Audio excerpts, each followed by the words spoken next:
జగనం సంసారం అంటే సముద్రం అంట. ఇప్పుడు అనూషని భుజాల మీదకి ఎక్కించుకుని ఈత కొట్టాలి.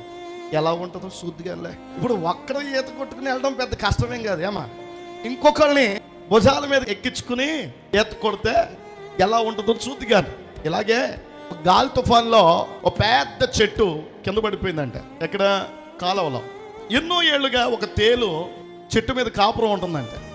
ఆ వరద ప్రవాహానికి కొట్టుకుపోతున్న సమయంలో ఆ తేలు అడుగుతుందట, రక్షించండి రక్షించండి రక్షించండి అని. ఇంకేముంది, ఏమైనా సరే రక్షించాలి, మన భుజాల మీద ఎత్తుకోవాలి. గబగబా వెళ్ళిపోయిందంట. నా ఈపు మీద ఎక్కమందంట. ఎవరో? పీత మొత్తానికి తేలిని ఎక్కడెక్కించుకుందా? ఈపు మీద. కొంత దూరం వెళ్ళిపోయాక దాని డెక్క మీద శబ్దం వినబడుతుందంట. ఎలాగా బిందులోడు మాటలేసినట్టు టెక్కం టెక్కం అని డౌట్ వచ్చి అడిగిందంట పీత. ఏమనంటే, తేలా నిన్ను నా భుజాల మీద ఎంతో ప్రేమతో నిన్ను రక్షించాలని ఎక్కించుకున్నాను, ఎప్పుడు నా డెక్క మీద రాని మోతలు వస్తున్నాయి ఏంటి, బిందులోడు మాటలు వేసినట్టు అని చెప్పి అడిగిందంట. ఆ తేలి అందంట, ఏమి లేదు, నా తోకతో నీ డెక్క మీద ఆడిస్తున్నాను, నాకు ఆలయం నుండి ఆడించటం అలవాటు అని చెప్పి అందంట. అట్లాగే కొంతమందికి మగోడు కష్టం అర్థం కాదు. పురుషుడు కష్టించి సంసారాన్ని, బాధ్యతల్ని తన భుజాల మీద ఉన్నటువంటి భార్య దాకా రాకుండా చాకచక్యంగా తీసుకెళ్తూ ఉంటే నొప్పి తగలకుండా పైనుండి ఏం చేస్తారో తెలుసా? పోట్లు పొడుతూ ఉంటారు కొంతమంది.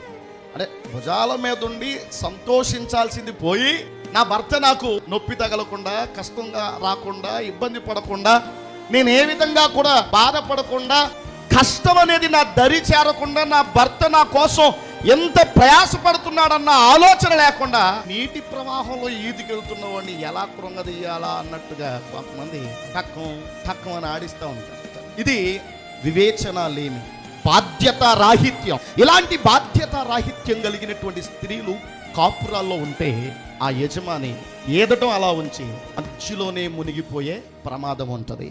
అందుచేత భుజాల మీద ఉన్నటువంటి భార్య భర్త యొక్క ప్రయాసను గురించి ఆలోచించాలి.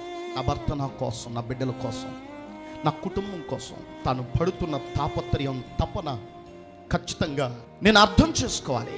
నా భర్తకి నేను 100% సహకారిగా ఉండకపోయినా నా శక్తి సామర్థ్యాలున్నంత వరకు అతనికి నేను బాసటగా నిలిచి, సహకారిగా నిలిచి, అన్ని విషయాల్లో అతన్ని నేను ధైర్యపరిచేటటువంటి వ్యక్తిగా ఉండాలని చెప్పి ఆలోచించే స్త్రీలు కుటుంబాల్లో లేవాలి.